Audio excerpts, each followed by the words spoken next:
Chapter 6. Advanced Training. Whilst I was enjoying my leave in London, now fairly free of regular air raids, I received a telegram changing my posting away from Gloucester to a personal distribution centre at R.A.F. Wilmslow, just south of the city of Manchester. This meant that I was to be posted to an undisclosed advanced training school overseas. I had mixed feelings about this change, for whilst I would get an overseas trip, it would mean a longer period before I could expect to gain my wings. On the 17th of September I reported to number 2 PDC after the train journey from London to Manchester and thence to Wilmslow. I was pleased to find that my 2 former chums, plus a few others from Watchfield, had also had their posting changed. It was always good to stay amongst the chaps you had already gone through earlier training alongside. I greeted Harry Dixon and Roy Moss and we discussed the various possibilities as to where we might be heading. We soon found out that we were to go to Canada and would undergo our period of training at number 37 Flying Training School in Calgary, Alberta. This was an R.A.A.F. station which had been an elementary flying school, but was to be re-equipped with airspeed Oxford aircraft shipped out from UK. And where we were to be in the first course of advanced training. We were all quite excited at this news and looked forward to the adventure of a wartime journey across the Atlantic and then overland to Calgary in the far west of Canada. The 10 days we spent at Wilmslow were not very productive work-wise, as all we did was report each morning for roll call, pick up some additional kit for overseas needs, do a bit of drill, and that was about all. We were usually released at lunchtime and were free until next day, but had to be back in camp at midnight. Harry Dixon came from Cheadle, which was between Wilmslow and Manchester. He managed to get permission for us to stay at his home, which allowed us to go off for the night each day and then report back the next morning for 8 am roll call. Harry had quite a few girlfriends, so we enjoyed a pretty heavy social life for a week. We made the most of our opportunities to see Manchester and its surrounds, usually accompanied by the girlfriends. Our escapades almost ended in a big trouble on the last day at Wilmslow. We were told at roll call that we were confined to the camp as we were about to move to Liverpool to board a ship for Canada. Harry and I did not think we would move overnight, so, having discovered a hole in the camp fence, we were able to avoid being picked up at the main gate on the way out. Off we went to our dates in Manchester, returning well after midnight. To our horror, our friends told us we were off in about an hour. They, fortunately, had answered for us at roll call and packed our kit for us, and now we were back, all would be okay. God knows what would have happened to us if we had not had friends to cover for us, or we had missed the boat draft. It was certainly a court-martial offense to miss an overseas draft, so we had a very scary near miss. Suitably chastened, we moved off with the rest aboard the train to Liverpool docks. We had not realized that the move by night was necessary for secrecy, so as not to give the German intelligence warning that a troop convoy was on the move. By early morning we had disembarked from the train and moved into our new home, the SS Highland Princess, anchored in Liverpool Harbour. Together with the rest of the convoy being assembled, we sailed out under night cover. This vessel was a converted refrigeration ship of only 14,000 tons, reassigned to carry a different sort of meat, namely us, but in about the same degree of comfort. We were housed on mess decks with about 70 men on each deck, sleeping in hammocks very close to one another indeed. We were not allowed up on deck at first and only knew we were on our way out when the ship pulled out. However, once we had moved off the dock, we were allowed on deck and were able to watch Liverpool slowly slip out of sight. We re-anchored off the mouth of the River Mersey and remained there what seemed an interminable time whilst the convoy assembled in its final sailing formation. We could see the Royal Navy escort destroyers, corvettes and frigates all fussing around the convoy like sheepdogs rounding up sheep. Finally, the whole convoy got underway and we moved up the west coast of England and Scotland through the Irish Sea and out into the Atlantic. Life on board was not too bad once we settled into our very cramped conditions. We were detailed off to collect our meals from the galley on a rota basis, with 2 of us collecting the meals for the 70 on our particular mess deck.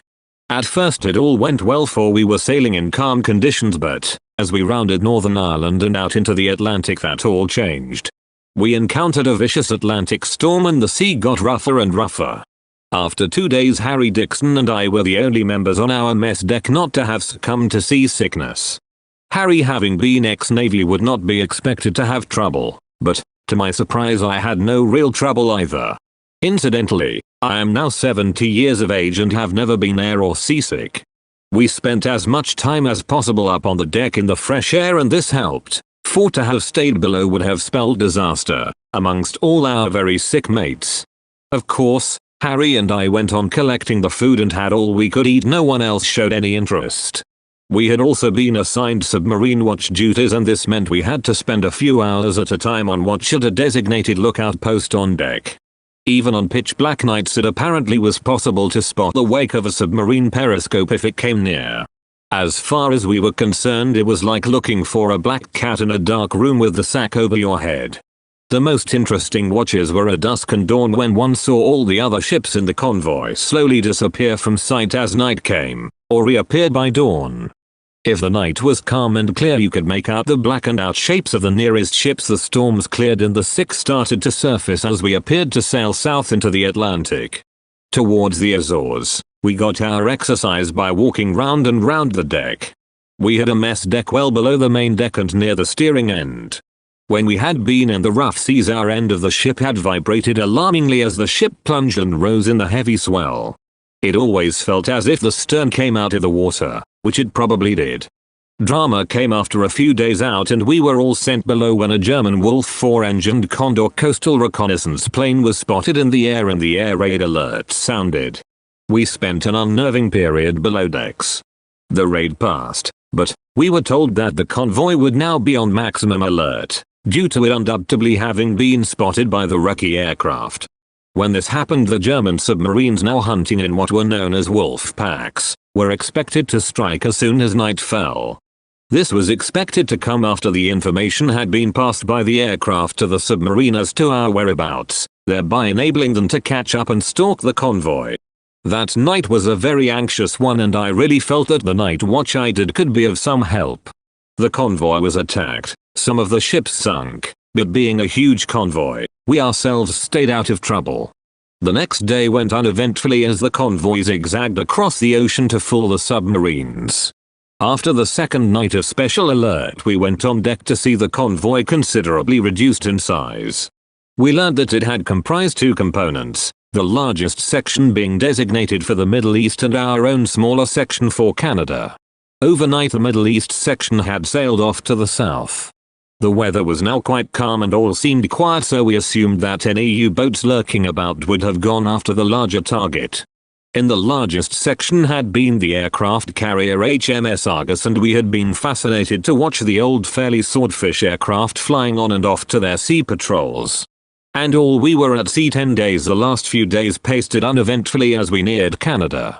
About one day out we saw our first Allied aircraft, a Royal Canadian Air Force Hudson Reese aircraft, a comforting sight enabling us to feel a great deal safer. The Nova Scotian coastline came into view, and as we got closer we could see the beauty of the colors of the forests in the famous North American fall, or autumn. Finally, we entered Halifax Harbor and docked, my first sight of a foreign port. It was like a movie come to life as we watched the dockyard workers and the trains in the sidings come into close view. We soon disembarked and moved off to an awaiting Canadian Pacific Railway train, which was to take us right across Canada, a journey of 4 days to Calgary. It was hard to imagine, coming from Britain, that a country could be so vast that you could take 4 days to cross from one coast to the other by train. It was great to step on dry land again after the awful conditions on board at our cattle ship. Although, I had found sleeping in a hammock very comfortable, and that together with the motion of the ship had enabled me to sleep very well. We now faced once more restricted conditions as we slept in the same carriages that we were housed in during the day, but this time in bunks. As we moved out of Halifax it was morning and we steamed across Nova Scotia through the golden colors of the woodlands. The food on the train was quite fabulous to us, coming from wartime rationing and shortages, just heaven. This joy, coupled with no blackouts and all the brilliant lighting of the Canadian towns and cities, it really was an unforgettable change. What amazed me was the vastness of Canada, as we would steam for hours through sections of country where the scenery hardly changed in appearance. Miles and miles of woodland, or lakes and finally prairies was just so unusual after England. The marvelous sound of the train's whistle, Just like in the movies, the lights at night and the excitement was just one great adventure. Every few hours of each day we would make a couple of stops lasting about an hour. We would stop at a small town and be allowed off the train, which gave us a chance to walk up and down the main streets. The Canadians were so welcoming and friendly to us and made us feel so happy to be in their wonderful country. They all realized what we had been enduring in wartime Britain, with so many of their men and women folk over there. We stopped at places like Moose Jaw, Keewatin, Kenora, Regina, and a special stop at Winnipeg where we had a few hours off the train. The good people of Winnipeg gave a reception for us and then sent us on our way, with gifts of candy, cigarettes and souvenirs of their great city. One memorable night on the journey was when we watched the fantastic display of the Northern Lights Aurora Borealis, which lasted all night and was quite unforgettable. The long journey came to an end as we entered the city of Calgary, where we were welcomed by the local people's representatives and the R.A.A.F base personnel. We had arrived at last to the place where we, hopefully, would spend the final few months before gaining our pilot's wings. We disembarked and traveled a few miles by bus to our camp on Calgary Municipal Airport, as it was then called. This was before it became an international airport. Our barrack huts were air-conditioned and spacious, and we had bunks taking 2 people, upper and lower bunk. Harry Dixon and I shared one of these units. Over the next 24 hours we settled in and performed all the usual formalities necessary at a new station. The accommodation site was across the road from the airport side, where the aircraft and training facilities were situated. As a municipal airport, scheduled services came and went 24 hours a day. The airline is being used for mostly Lockheed Lodestars, and we were very interested in going over to watch these craft. They seem to fly in all weathers. Calgary, situated on the Bow River in the center of Alberta Plains, was 80 miles from the Rocky Mountains, which could clearly be seen on most days in the bright Canadian air. The Rockies are a quite spectacular sight as they rise like a wall of grandeur straight off the dead flat prairies. Being trained at a newly formed training establishment is not the best situation for the students. 37 SFTS was subjected to immense problems: new staff, mostly ex-UK, lack of equipment, and the worst situation of all arose because of an extraordinary logistics problem.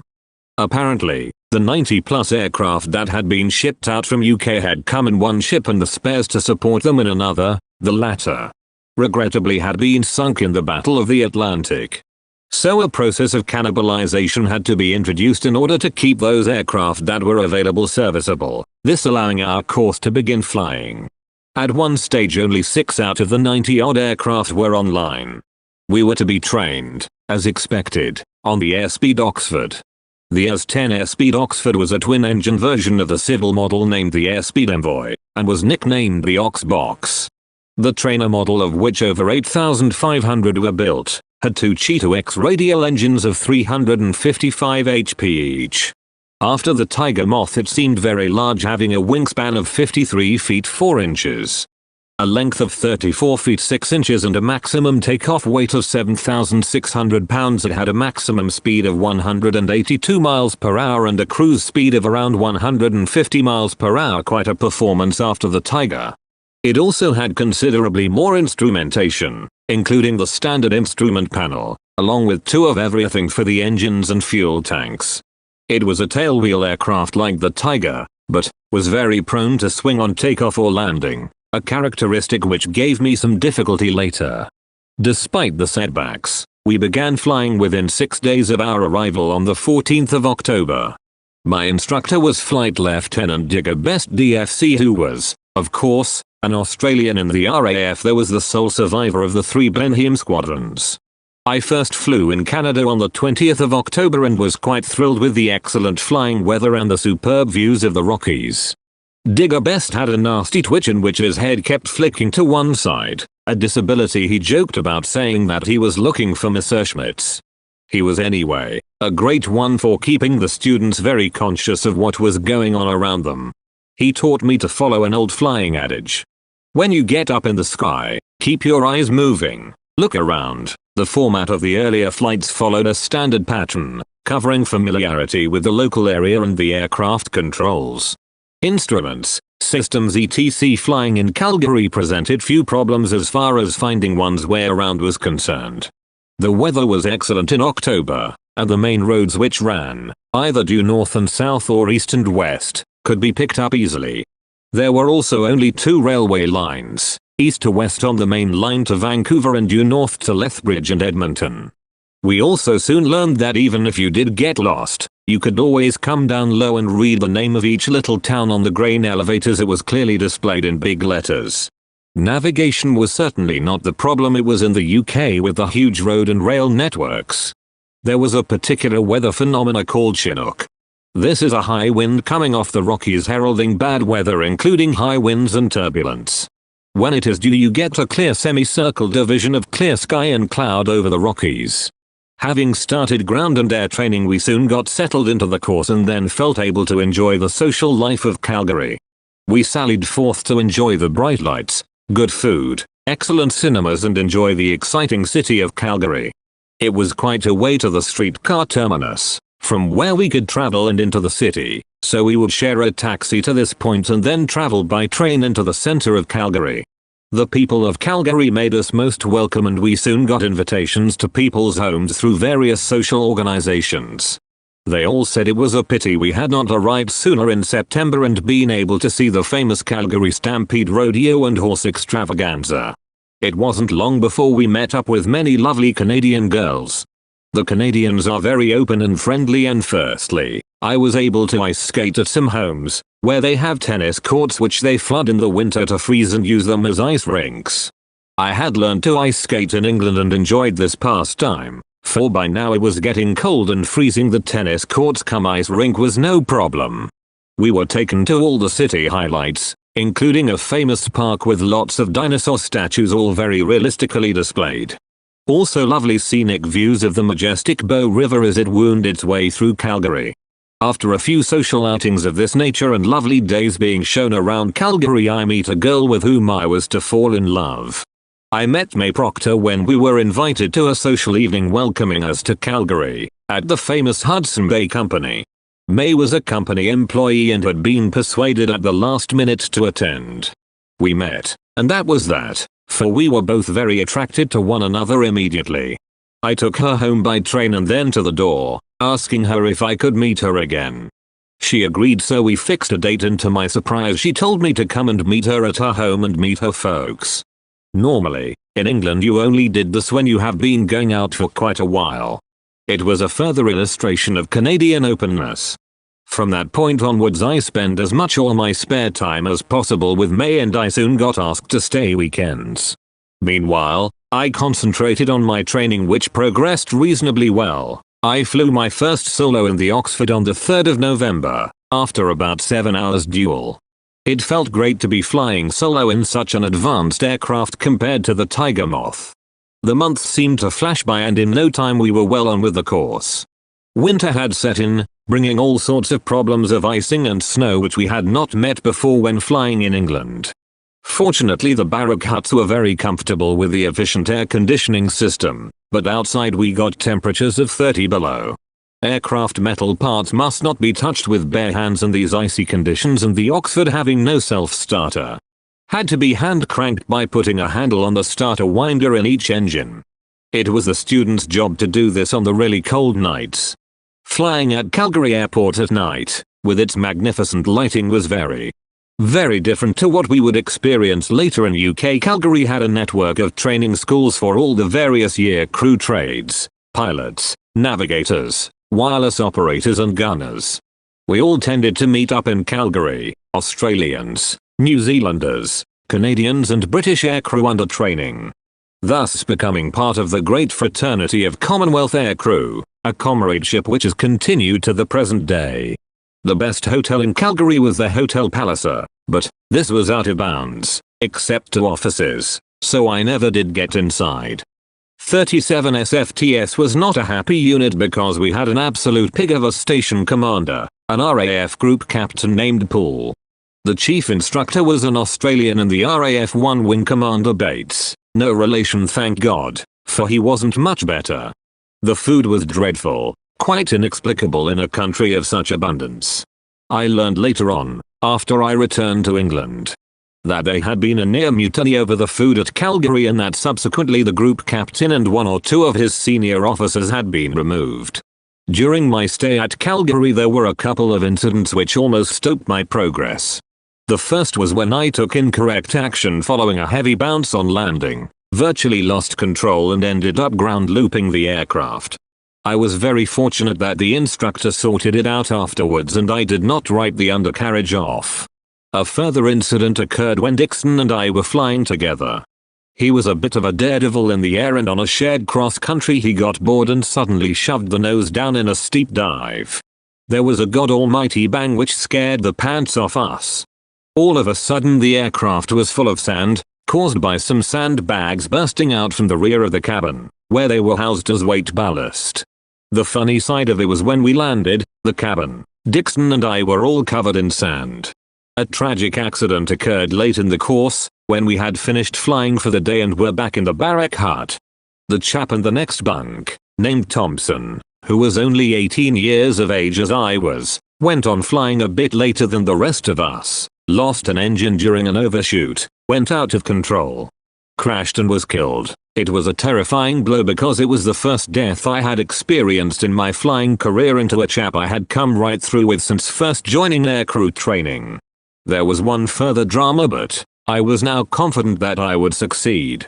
I took a final test successfully and was advised that I would get my wings on the shortly to come passing out ceremony. I went off on what was to be a final flight to carry out formation practice with another student. I was to lead at first and off I went with the other aircraft due to link up with me after takeoff. It was a windy, turbulent day and when I climbed out and started looking for the other aircraft, there was no sign of it. I flew around for about an hour and with no radio in those days, had no way of finding out where he was. When I landed he was still missing and I was castigated for having lost him. Subsequently, it turned out that he had forced landed in a field and was safe. However, there had been nothing wrong with the aircraft and he just panicked in the turbulent conditions and put the aircraft down without good cause. He was only 2 days from getting his wings and he was suspended as being unsuitable for pilot duties, although apparently, he had been rather suspect for a while. I was exonerated from all blame and after that scare could look forward to the wings parade. Came the great day and we paraded. We were called forward to have our R.A.A.F wings pinned on our left breast by an R.C.A.F Air Vice Marshal. I remember him saying to me, "This is a very proud day, I can see, for you young man." It sure was and I marched past to the sound of the Royal Air Force March Past, absolutely brimming with pride. That evening May Proctor sewed my wings and sergeant's stripes on for me and she was as proud as I was. We were given a week's leave and I spent it with May and her family. I did, however, take a day trip to Banff, the famous Rocky Mountain resort. It was at its best in all the snow and ice, with wonderful ice sculpted animal figures of bison, bears, moose, coyotes and other Canadian wildlife. I visited the superb Banff Springs Hotel and its spectacular surrounds. Unfortunately, I did not get to Vancouver which the Canadians recommended. May and I became engaged despite the fact that we were only 19 years of age. Far too young for it to last as we were to find out later when I had been back in England for a while. The night I left she was too distraught to even come to the station and her dad saw me off. They were a lovely family who were so kind and hospitable to this young boy from England. I still have happy memories of those days. It was to be 45 years before I visited Calgary again and this time I finally got to see Vancouver. More of that in a later chapter. I set off once more on the long train journey across Canada, this time on a civilian train and not a troop train. I had a look around Winnipeg and had a day in Montreal. On the train to Halifax I met up once again with Roy Moss and we swapped stories of our leave. We were to stay at what was called Y Depot in Halifax, Nova Scotia to await the boat for UK. Halifax was a grim spot in winter with snow piled everywhere and freezing conditions. As expected in January, finally we set off to board the SC Dominion Monarch, a former shore Savile cruise ship, on the NZ run, converted to the troop ship role. She was twice the size of the Highland Princess we came over on and very much more comfortable. We were allocated cabins with bunks and more room to move around. And there was also a much greater chance for recreation and exercise. On board were aircrew from all over the Commonwealth, some 2,000 in all. It was a pretty lively voyage socially, but, fortunately not with the action on the voyage over. We had a fast trip in a small compact convoy of a few ships, arriving in England after only 8 days. After docking at Liverpool we were welcomed by an R.A.A.F. Air Commodore. Subsequently we were given a week's leave and told to report to the aircrew holding centre at Bournemouth in Hampshire at the end of the leave, where we would remain until we went off for a familiarisation course in flying conditions in UK. Many of the Commonwealth boys on board had never been to UK before and were quite excited at the prospect. It was great to be home for the first time, proudly displaying my wings and my promotion to sergeant pilot. My mother soon noticed a ring on my finger and was very concerned when I confirmed that I had become engaged. She told me that I was far too young for such a commitment. In hindsight, of course, she was right, as mothers usually are, for the engagement was only to last a few more months. Meanwhile, a pile of letters from May Proctor were already awaiting my arrival and, still in love, I read them with devoted attention. During my leave I visited the 2 factories I had worked at previously, mainly Standard Telephone and Cables and Bellingley Radio. My former bosses and workmates greeted me very warmly and expressed their admiration that I had succeeded in my ambition to become a pilot. My old girlfriend Joan Bickle, showing a renewed and very warm interest in me, and I did go out with her once or twice. However, she soon realized that I was already booked by my Canadian lady. The next few weeks were very frustrating, for when I reported to Bournemouth I learned that, because there was a backlog of ex-overseas trained pilots to move through to squadrons, there would be a delay in sending us for further training in UK. The system for bringing pilots up to a standard to fly operationally in UK and Europe was, firstly, to send them to a 4-week course to get them refreshed and used to the UK flying environment. Bear in mind that most of those who had been trained overseas had been flying under vastly different conditions to UK with its wartime restrictions and hazards. Apart from a few of us who had done our early training in UK, the vast majority had never flown as aircrew in UK. The wide open spaces of the countries in the Commonwealth where we had trained, the good weather and the brilliant lighting of the fields, were very different to flying in wartime UK. Here one faced a very different type of terrain with its confusing network of railways, roads, and a large number of cities and towns. Furthermore, our weather was a nightmare to navigate over compared to countries like Canada, Australia, Rhodesia and Africa, etc. This was especially valid as navigation in those days required a lot of map reading, with very primitive radio aids, if any, to help.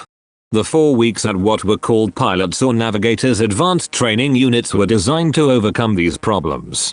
I was posted to number 3, pilots, AFU at South Cerney near Colchester, coincidentally, the place readers will recall, where I was originally to go to do my service flying training.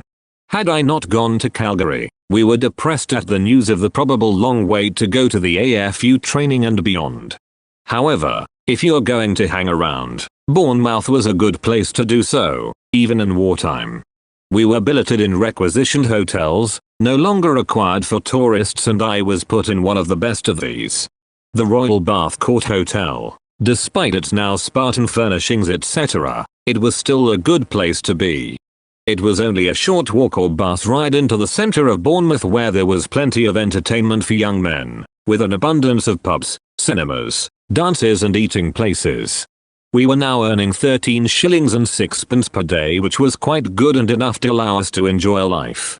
Each weekend we were given passes of 48 or 72 hours duration, which meant I could go home to London, the train journey being only 3 hours long. Whilst at the PRC I met a number of old chums from earlier training who had been trained elsewhere overseas. There were also a large number of chaps from Dominion Air Forces who had come to fight the war in Europe. One day we were addressed by a very famous Air Commodore who, when talking to the overseas Air Force men, referred to them as colonials. There was a near mutiny at this insult and he was shouted down and had to leave the hall, a quite unheard event in the military. It really was due to all the frustrations at being geared up to come and fly operations and then to just hang around. The unit had lecture programs, drill, physical training and the like. The lectures were only repeats of what we had done before and we dodged them whenever we could get away with it. Not that they weren't of use, but we were just impatient and rather bored. Fortunately, the waiting ended and I set off for South Cerney, the R.A.A.F base just outside Cirencester. Reporting as normal, we soon got started on the course. We flew speed Oxfords at South Cerney, so there was no need for any conversation and we just got down to what was the refresher course. Whilst getting used to the difficulties of finding one's way around England. On one occasion I got completely lost in this maze of ground detail and flew around trying to establish my position until I got low on fuel. Seeing an airfield with Wellington aircraft on it, I joined the circuits and landed. To find out, I was at the operational training unit in Bomber Command at Harwell, only about 30 miles from South Cerney. My instructor was flown over to pick me up and show me the way home, one very embarrassed student, though by no means only one to experience the same problem. During the course at South Cerney, I was sent up to Norfolk to carry out a week's training at a beam approach training school at R.A.A.F Swanton Morley near Norwich. The idea was to give us some concentrated instrument flying on Oxford aircraft using the beam approach landing system. Basically, this system was a set of varied signals in Morse, with dashes on one side and dots on the other, which merged into a narrow continuous signal on a beam some 2 degrees wide. By locating the direction of the station using various methods, one could then fly down the beam and approach and land. 2 locator beacons, known as the inner marker and the outer marker, situated at fixed distances from the edge of the runway, enabled the pilot to reduce height and safe steps down to 100 feet on the inner marker and then visually pick up the runway and land. Swanton Morley was a very busy place operating American-made Boston tactical bombers on, usually, low-level missions over Europe. It was exciting to watch these aircraft and crews going out and back on their daylight attacks. Casualty rates were pretty high. One friend of mine was killed on a Boston squadron, having done 6 operations, and after he only had a total of 150 hours flying, having been rushed through training in England. It was a fate that could have been mine had I done all my training in UK.